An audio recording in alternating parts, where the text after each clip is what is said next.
Hello everyone, it's Omyra. Today in this video I'm going to be talking about the National Organization for Human Services, also known as the NOHS, and the Human Services Today magazine that we went over in class, and 5 areas of information that I found useful after examining and going through all of these resources. So the first one was the HSBCP certification. So the first area that stood out for me was gotta make sure I get it right, was this HSCP certification to have. So I found this very useful because within human services, at least in like the professions, it's a clear pathway for growth within this career field. And in this you can see the education requirements, like the needed work hours, the exam within it, the ongoing training that you must complete. And for someone that's entering this field within the next couple years, it removes a lot of that confusion on what comes next and how to continue building, and the credibility and everything else that comes with it.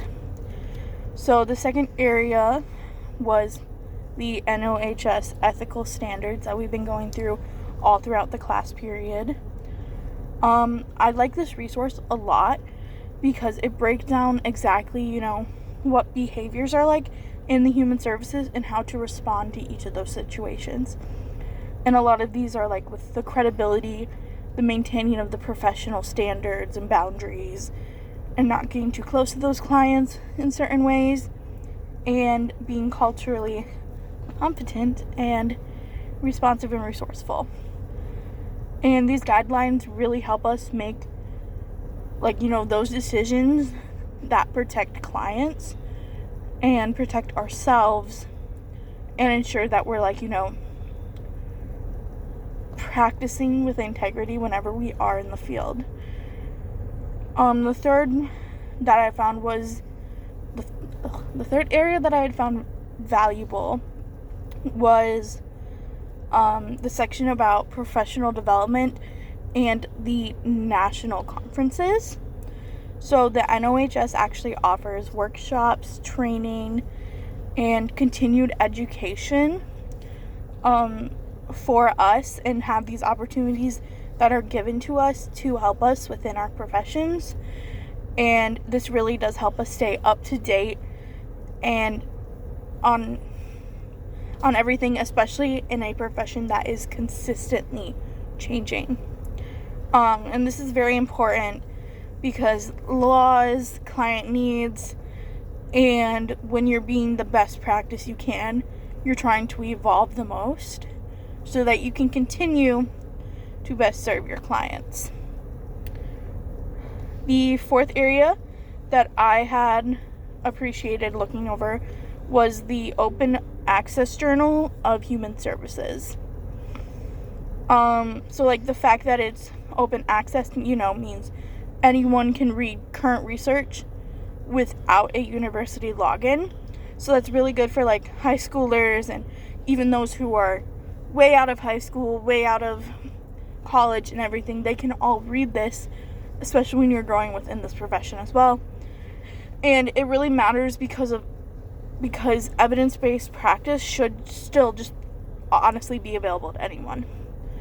For anyone to read, the students, practitioners, patients, and our clients, anyone on the outside.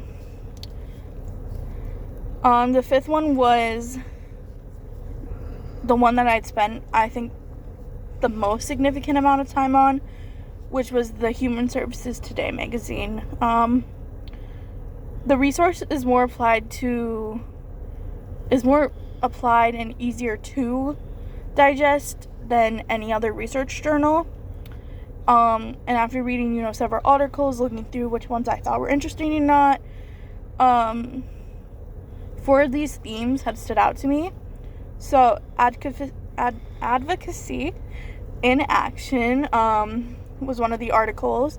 So the article emphasized that advocacy is a part of our ethical responsibility, and it showed real life examples and professionals that were influencing people, especially within the policies related to housing, mental health, and those community resources. The second article was expanding access through collaboration. So this piece had really focused on how organizations can start to work together to reduce gaps in the services that we provide.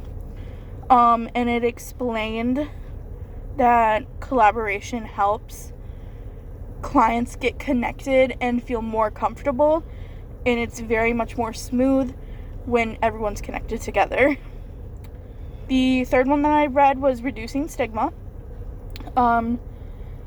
This article highlighted how stigma affects, marginalized populations, and it also gave practical strategies that we can use within the profession to help end these stigmas. And a couple of those examples, I believe, were